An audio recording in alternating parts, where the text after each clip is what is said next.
Isn't it extraordinary that the French are now providing an escort service to small boats to get them into UK? To be honest, I think it's more cock-up than conspiracy. It was a foggy day in the Channel. There was a lot of danger. Both sides had to make a decision on where they would go. But going back to the main point, why are the French behaving like this? I once said to Douglas Hurd in the TQ, which you'll know very well, look, why have the French done this? And he just said, Jerry, because they're French. Because they are very different. They're 22 miles away, but they're totally different. His economy is in tatters at the moment. His party's in a bit of a mess. His country's in a bit of a mess. They're doing something perfectly sensible for once. They're saying pensions should actually go up. Not pensions, but the age should go up. So why does he go to China?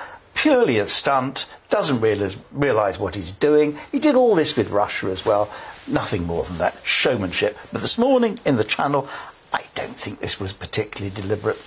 Kelvin, do you think it was deliberate? Yeah, I think it's part of a policy that once the boat has actually hit the water, even if it's literally a metre, that's a yard and a bit. I'm so sorry. Yes, I'm sorry.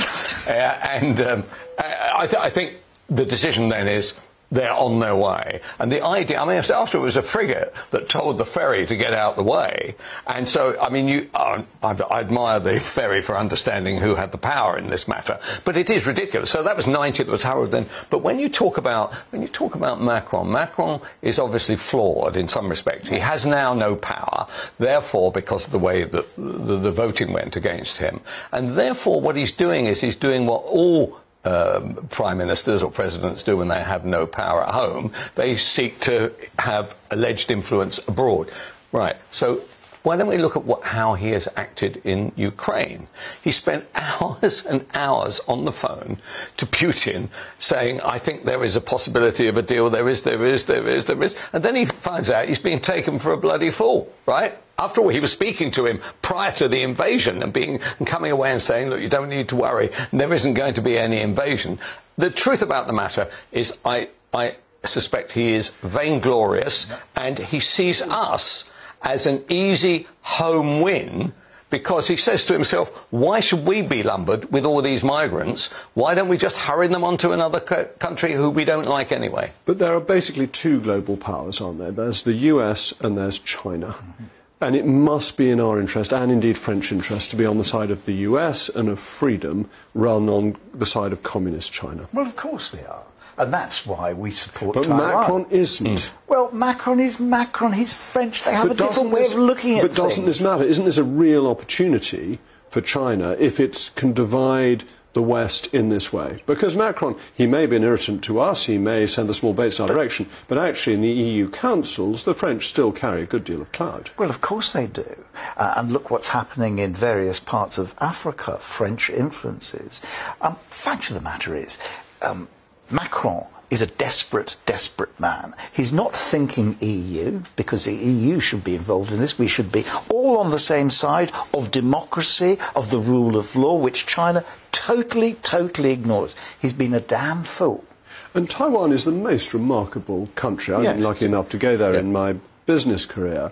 That very few natural resources, but a hard-working, well-educated people who have made themselves rich while standing up to one of the biggest bullies in the world. We should definitely be supporting them, shouldn't we? 101%. And the one thing about Biden is, much as I dislike the manner in which he has treated Northern Ireland, which is part of the UK, therefore he's treating us badly, right, is that he does accept that Taiwan is the flashpoint which is going to lead to a collision. I say this, though, if China did decide to take a full tilt at Taiwan, and he says, the leader says, this is going to be ours within a generation.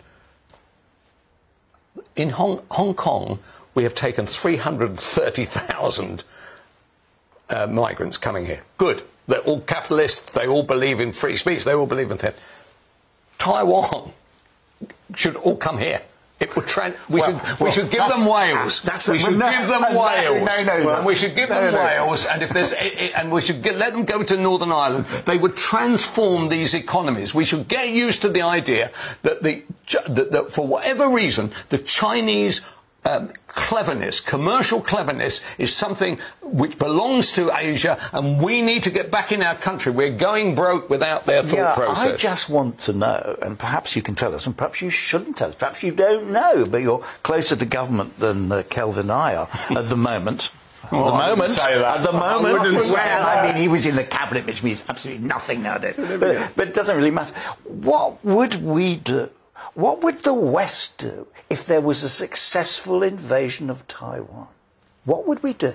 Well, we have to try and make sure that doesn't happen. No, surely. That's politicians' answer. What would we actually do? That's right, but that's why helping Ukraine was so fundamentally important. It's why the French approach is so dangerous, because when Crimea was invaded in 2014, the French and the Germans did absolutely nothing and did a deal with Putin. That made it clear to him that he could invade. The strength of what Boris Johnson led a year ago to help the Ukrainians has made it clear to China that there will be consequences. Back to Taiwan.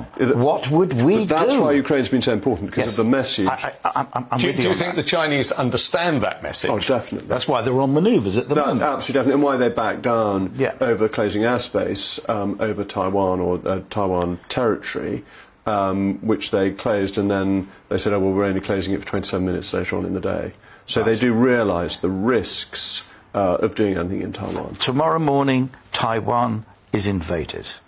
Death, destruction. What do we in the West actually do?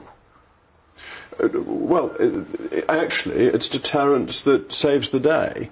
But this comes back nicely to where we started on migrants, because what we need is deterrence to make them think they can't get here. But if they're brought here by the French with an escort, then we're in trouble, aren't we? See, one of our issues is that there is no political solution to this.